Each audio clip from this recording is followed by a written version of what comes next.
Aquí estamos, esto es Ten con Ten, como todos los lunes, en La Opinión Televisión. Antonio García Herrero es nuestro invitado de esta noche. Bienvenido. Buenas noches. Gracias. Bienvenido y además, enhorabuena, porque es el reciente, casi flamante, nuevo decano del Colegio de Arquitectos de Murcia. Así que digo, enhorabuena. Muchísimas gracias.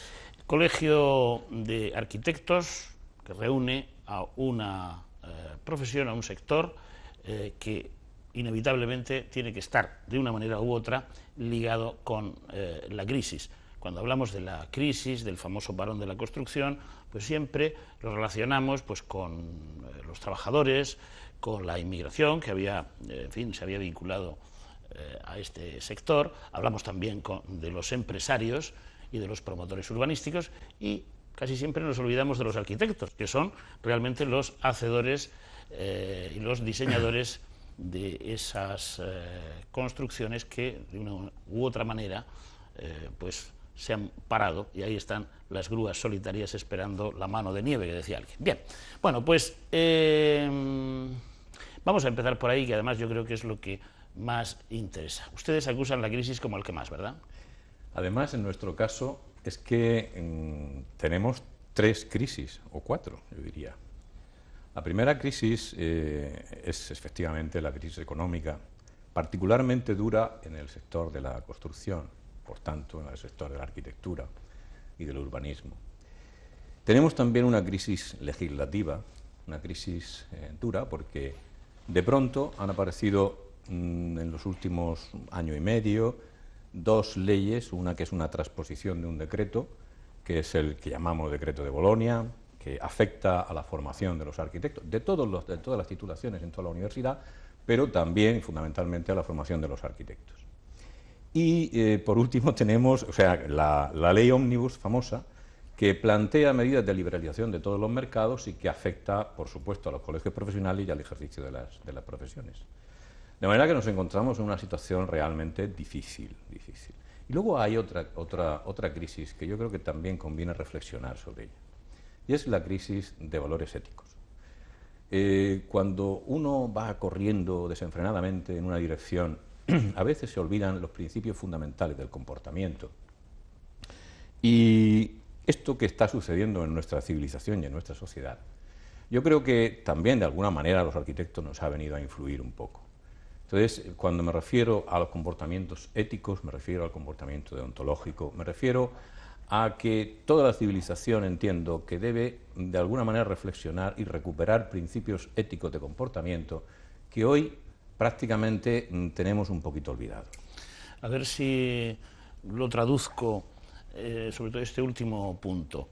¿Quiere usted decir que los arquitectos no han sido, entre comillas, inocentes en esta especie de voracidad económica y de ganancias rápidas que se ha producido en los últimos años? A ver, los arquitectos formamos parte de la sociedad. Si la sociedad va en un determinado sentido, los arquitectos no somos ajenos. En todo caso, a veces somos un poco líderes. Por eso yo quisiera que, de alguna manera, la reflexión que se va a abrir con el Congreso, que vamos a convocar enseguida, alcance al cumplimiento, fundamentalmente al compromiso de nuestros deberes éticos, que no son exactamente los mismos que los de los demás ciudadanos. Cada profesión tiene, en concreto, unos deberes deontológicos especiales. Los médicos los tienen, los arquitectos, los ingenieros. Todos tenemos que cumplir esto. No me estoy refiriendo a que seamos inocentes o no. Me estoy refiriendo más bien a que, en general, hay algo que hemos detectado y que, como de alguna manera somos responsables del diseño de las ciudades, tenemos que liderar también.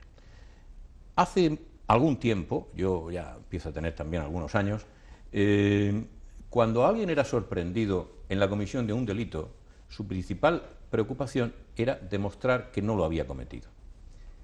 Ahora se ha producido una inflexión que yo creo que debería hacernos reflexionar, y es que la preocupación de aquel que se ha visto imputado o sorprendido es demostrar que ese acto no es delito. Ese cambio en la mentalidad que se está produciendo a nivel social, yo creo que es importante reflexionar sobre él, porque de alguna manera lo que estamos es cuestionándonos nuestros principios de comportamiento y forman parte de nuestra civilización. En ese sentido, los arquitectos formamos parte de la sociedad Y creo que tenemos la obligación, como hicimos o como hicieron nuestros predecesores en los años 40, 50, en los años 30 también, cuando los grandes desastres, cuando las grandes crisis bélicas en el mundo, es intentar recuperar el compromiso social de los arquitectos. Los arquitectos hemos estado más preocupados por grandes construcciones, elementos simbólicos, pedestales de nuestro propio ego, y yo creo que tenemos que volver a entender que el compromiso del arquitecto es servir a la sociedad, a toda la sociedad. Bien, vamos a ir cerrando ventanitas.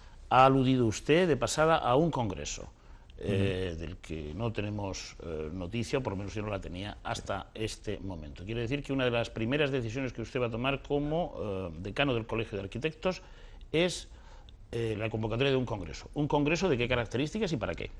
Se trata de, en el año 97, hubo el Colegio de Arquitectos de la región de Murcia, convocó un congreso de arquitectos en el que se habló de arquitectura, de profesión, de futuro, etcétera, etcétera, etcétera. Yo creo que las circunstancias han cambiado notablemente desde el año 97 ahora, son 14 años, y por tanto tenemos desafíos tecnológicos, sociales, estructurales, de sostenibilidad, de compromiso ético, como decía antes, muy diferentes. Y creo que es fundamental que no vengamos nosotros, la nueva Junta de Gobierno, ni nadie que sea un gran pensador, a decirnos lo que tenemos que hacer. Creo que lo importante es que nos unamos todos, nos reunamos y todo el que tenga que decir algo y pensar y reflexionar acerca del futuro de la profesión lo pueda plantear. Me refiero al futuro de la profesión, también, por supuesto, al futuro del colegio, al futuro de las organizaciones profesionales, pero fundamentalmente cómo vamos a cambiar nuestra forma de trabajar en el futuro. ¿Qué es lo que la sociedad requiere de los arquitectos y qué es lo que los arquitectos estamos dispuestos a dar? Una de las cuestiones que usted ha señalado en la anterior pregunta, dice, la responsabilidad de los arquitectos, la responsabilidad ética de los arquitectos como diseñadores, de alguna manera, y de todas las maneras, de las ciudades. Ahí hay una controversia muy extendida y que no parece no tener solución porque se repite constantemente en cualquier proyecto que tenga una significación especial. Dice usted, los arquitectos como diseñadores de la ciudad, pero los arquitectos, por delante o por encima de los arquitectos están los concejales.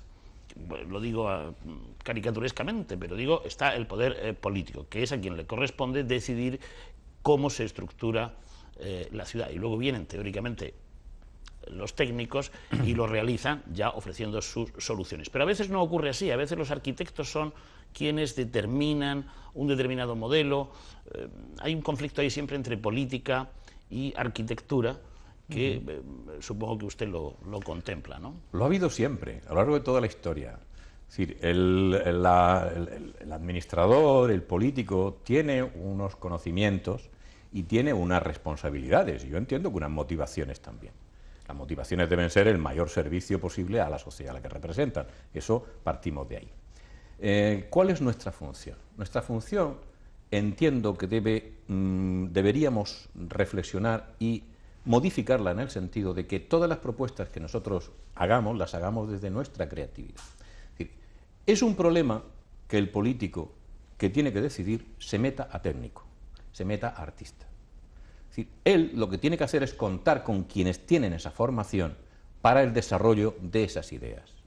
Contar y además con absoluta amplitud de criterio, y cuando me refiero a amplitud de criterio, también amplitud de convocatoria. No solamente el criterio, sino que tenga la posibilidad todos los arquitectos, todos los profesionales de concursar, contribuir en la medida de sus posibilidades y de su formación.